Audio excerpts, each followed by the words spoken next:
Today, on Be Something Wonderful, how to become one with your wish fulfilled and desired end. I am your host, Tom Karen, and this is the Be Something Wonderful studio of higher consciousness, where we help you level up and become the best version of yourself.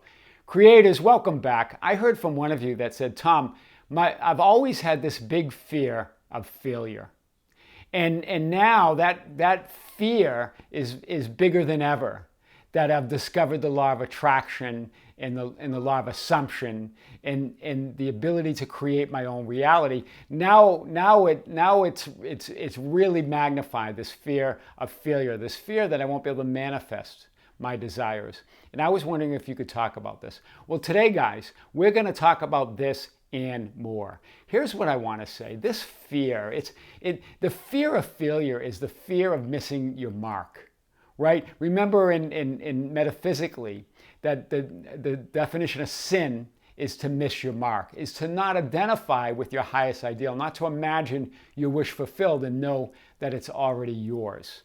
Right? Really, what is the fear? What is our greatest fear? Our greatest fear is that we're not one with God, that we don't have God within us. That's the fear, right? If you want to think that is the biggest fear, it's the fear of separation. The fear that the outside world and the people, events, and circumstances have influence on us and that we have no control over it. That's the fear, right? But here's what I want to say, and this is big, and others have said it, but I really want to say it like it's never been said before. God is too big to miss. You cannot fail. You are one with God. God's within you. Right? You can't fail. You can't miss. Non-fulfillment is impossible. God is too big to miss. Here's what A Course in Miracles says. Lesson 131. That's today's lesson. No one can fail who seeks to reach the truth. Do you hear this? As you reach for the truth of that God within you and imagine your desired end, you cannot fail. You can only imagine or think you can fail. Right? When you are feeling for unfulfilled desire, or in other words, negative emotion, really, what is negative emotion? After all, negative emotion is simply unfulfilled desire. Do you hear this? It's desiring it's desiring or wanting something to be different and feeling that you can't get there. Or not getting what you want or getting something you don't want. That's what all negative emotion is. That's what all fear is. It's all that. It's simply unfulfilled desire. When you have a desire, believing that it's unfulfilled, believing that you can't get there, believing there are people, events, and circumstances standing in your way, standing in the way of God. How impossible is that? Nothing gets in the way of God. God is too big to miss, and you are He. You are that divine power, right? So, you are believing in a thought that you are separate from God or love, infinity, or your higher self, or that divinity within, or the quantum field, or infinite intelligence. Whatever you want to call that power, that light within you, that consciousness, right? So, negative emotion, it's a thought that you're separate from God, and you're only ever feeling what you're thinking. Do you hear this? That's where negative emotion comes from. It's unfulfilled desire. It's a thought. Hear this? It's a thought of unfulfilled desire. Fear that you won't get what you want, or you will get what you don't want. Right? Fulfilled desire, this is big. Fulfilled desire, a thought that you are one with God in infinity. That's fulfilled desire. That's why you're always fulfilled. That's why fulfillment is your starting point. It's your prerequisite because you are one with God. You're starting in the state of fulfillment. You can only think you're not, right? Absolute faith and conviction in the inevitable manifested desire in 3D. You're going from, I've said this before, but I want to say it again. You're going from fulfillment to fulfillment, from one with God to one with God. Right? And you are just deciding what you want to experience in 3D as the part of fulfillment that you want to experience as a 3D experience, right? Manifested desire in 3D. The inevitable. It's a faith and conviction in the inevitable manifestation in 3D. All your desires are fulfilled within that dimensionally larger reality, right? You simply get to choose what you want to experience. What part of that fully evolved you do you want to experience as part of your evolution here in 3D duality, here in the relativity of the 3D world, right? You choose by a thought or in a feeling of oneness with all that is to perceive and receive it in 3D. Hear this, right? You choose by a thought and feeling of oneness with all that you are, all that is, and you perceive and receive it in 3D. There's no lack, there's no wanting, there's no desiring. In other words, there's no unfulfilled desire within you. That's impossible. God is too big to miss. So, and here's what A Course in Miracles says, and this is big. Why wait for heaven? It is here today. Time is the great illusion. It is past or in the future. Yet this cannot be if it is where God wills his Son to be.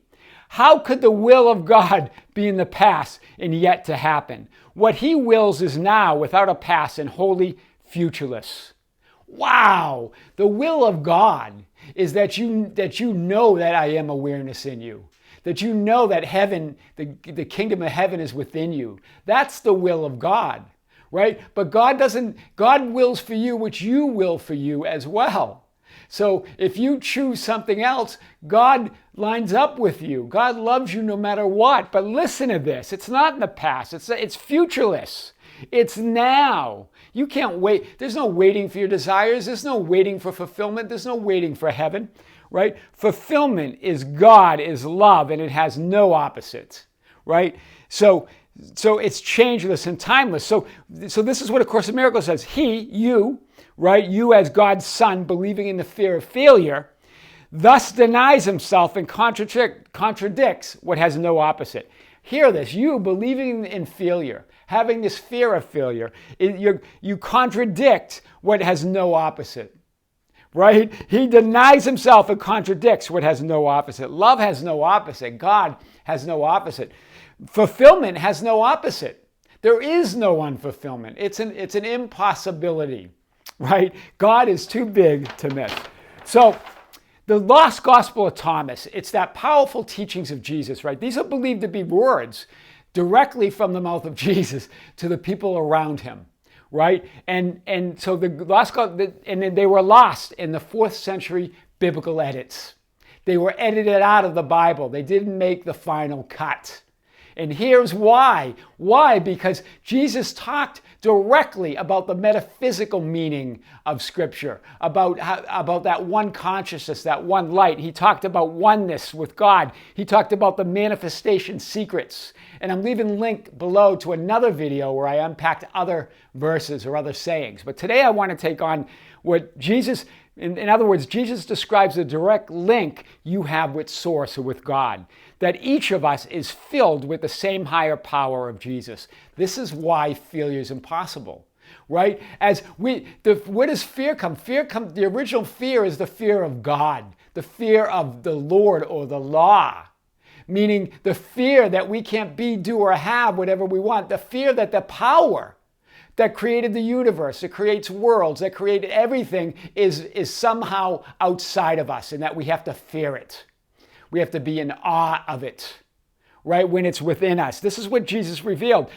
So that each of us is filled with the same higher power of Jesus rather than an outside God to be feared, right? That's where the greatest fear comes from, right? That's where your fear of failure comes from. We are all part of that one consciousness of one love, one God taking on different forms. We're all part of it. One love, one God, one consciousness, right? All expressing it in our own unique, individualized aspect of that God within, right? We're an individualized aspect of God. That's big, too big to miss. So this is this is the intro to the Lost Gospel of Thomas, directly attributed to Jesus, right? These are the hidden sayings that the living Jesus spoke. I love that they say the living Jesus, right? That living divinity within you. Whoever discovers the meaning of these sayings won't taste death. Wow, big. So these are the hidden sayings, this is the intro, that the living Jesus spoke. And then saying 1, whoever discovers the meaning of these sayings won't taste death. Well, let's take on the intro first. The living Jesus, hidden sayings. Why are they considered hidden? Because where are they hidden? They're hidden within you, right? It's that divine beingness living and hidden within each of us. Where we were told, we were taught that power is not within us, that it's outside of us, that we need to fear it, we need to be unaware of it. In fact, what is Jesus saying here? That divine beingness is living and hidden within each of us. It's power beyond worlds, right?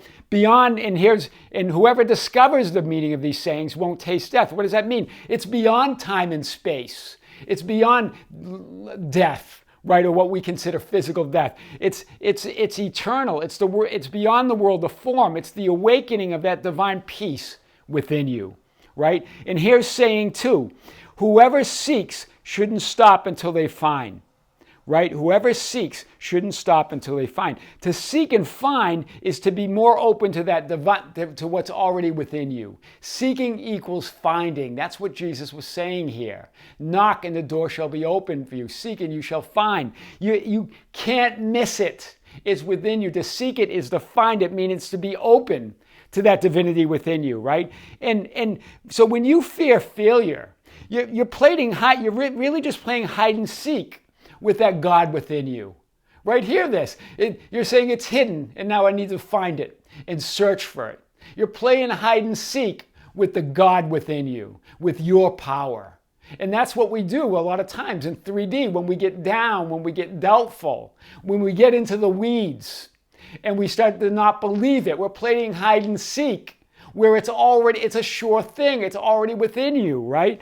To seek is to find. You wouldn't even desire to seek it unless it wasn't a deeper knowing within you. Hear this. You wouldn't even have that urge to desire anything or to manifest anything if it wasn't already within you, if it already wasn't a knowing that it's already within you. That's big. So, saying 2 continues here. When they find, they'll be disturbed. When they're disturbed, they'll be amazed and reign over everything. When they've reigned, then they'll rest. So big. Let's unpack this. When they find, they'll be disturbed. It troubles or disturbs you because it goes against everything you've learned. To fear God, to fear the 3D world, to fear that the power is outside of you, a God or power outside of yourself. That's why you'll be disturbed or troubled. Right? Or have that greatest fear, right? That's why, right? And then it says you'll be disturbed, then you'll be amazed. When you begin to feel that truth within, that God within you, knowing that power, when you begin to use your imagination, rise in your imagination, create your wish fulfilled, believe in it, you'll be amazed. Right? Now you're going to be amazed, and then you'll reign over everything, right? And when you've reigned over everything, then you rest. What does that mean? Then you'll have absolute power to reign over 3D or your life, to create whatever you want to be, do, or have, to create your own reality, right? You will rest in that knowing and fulfillment. It's not about resting and not doing anything. It's about, remember, consciousness is about movement and rest. Movement and rest, right? Resting in what? Resting in your wish fulfilled. Resting in the knowing, right? So there's activity of creating your own reality, and then there's resting in that knowing. That's what they were saying here and saying 2. So saying 3, ultimate reality. I love it. And this, I left a link below. In this translation of the Gospel of Thomas, they use ultimate reality. But the kingdom of heaven, right? God is within you and outside of you. Wow, the secret right there, unpacked. The secret to reality, that your inner world creates your outer world. That's what Jesus was saying very directly here. Your ultimate reality is within you and outside of you. In other words, your inner world creates your outer world. That's the secret to manifestation. When you know yourselves, this is what Jesus goes on to say, when you know yourselves, in other words, when you're one with Source, because Source knows itself, then you'll be known. Hear this. Look at how it's using the passive voice here. You'll be known. When you know yourself, you'll be known. And you'll realize that you're the children of the living Source. Wow. But if you don't know yourselves, then you live in poverty, and you are that poverty. I've talked about this one before. That's poverty consciousness, right? Not knowing that I am awareness within you, not recognizing that you're one with source, it's to know yourself, right? Fear is impossible, right? Nothing outside of you, people, events, and circumstances, or an outside God holds dominion over your life. You hold dominion. You reign over 3D. You reign over your life.